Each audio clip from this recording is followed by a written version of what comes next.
भोर की पहली सुनहरी किरणें विशाल गांव के खेत को चूमती हैं, उसे नरम रोशनी के रंगों में रंग देती हैं। युवा आरव अपनी कीमती किताबों को एक तरफ रखते हुए अपने पिता के बगल में लगन से काम करता है।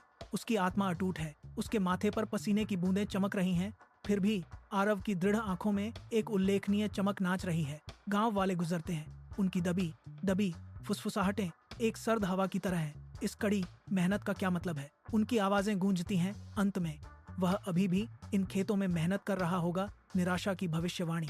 आरव उनके शब्दों से विचलित हुए बिना अपने हर हरकत में एक खामोश अवज्ञा के साथ अपने अथक श्रम को जारी रखता है। एक विनम्र झोपड़ी के अंदर आरव अपनी किताबों पर झुका हुआ है। उसका चेहरा मिट्टी के दीपक की टिमटिमाती रोशनी से जगमगा रहा है। उनकी भौहें गहरी एकाग्रता में सिकुड़ी हुई हैं। उनकी तीव्र दृढ़ता स्पष्ट है, क्योंकि वह चुनौतीपूर्ण सवालों से जूझ रहे हैं। बाहर के अंधेरे से एक सियार की भूतिया उदास चीखें शांत रात को चीर देती हैं। फिर भी आरव पूरी तरह से बेखबर रहता है। उसकी दुनिया उसके सामने के पन्नों तक सिमट जाती है। वह पूरी तरह से अपनी पढ़ाई में लीन रहता है। उसकी माँ की कोमल आवाज उसे रात के खाने के लिए बुला रही है, अनसुनी तैरती है, उसके अटूट ध्यान की गहराइयों में खो जाती है।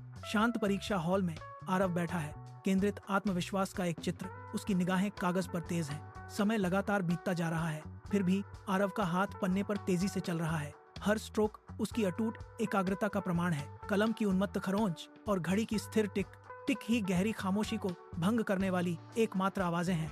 वह प्रचंड दृढ़ संकल्प के साथ लिखता है, मानो अपने सपनों को अपने सामने खाली कैनवास पर उकेर रहा हो। गांव का चौक लोगों की भारी भीड़ से गुलजार है। उनके चेहरों पर उम्मीद और जिज्ञासा का मिलाजुला भाव है। आरव मंच पर खड़ा है। उसके होंठों पर एक विजयी मुस्कान है, क्योंकि गांव वाले जो कभी उसका मजाक उड़ाते थे अब तालियां बजा रहे हैं। आरव पर फूलों की बारिश होती है। हर पंखुड़ी उसकी कड़ी मेहनत से मिली सफलता का प्रमाण है, जो उनके आश्चर्य और गर्व को दर्शाती है। यहाँ से जो मेरा आरव की आवाज गूंजती है, साफ और बुलंद। अगर इंसान मेहनत और हिम्मत से काम ले तो कामयाबी जरूर मिलती है।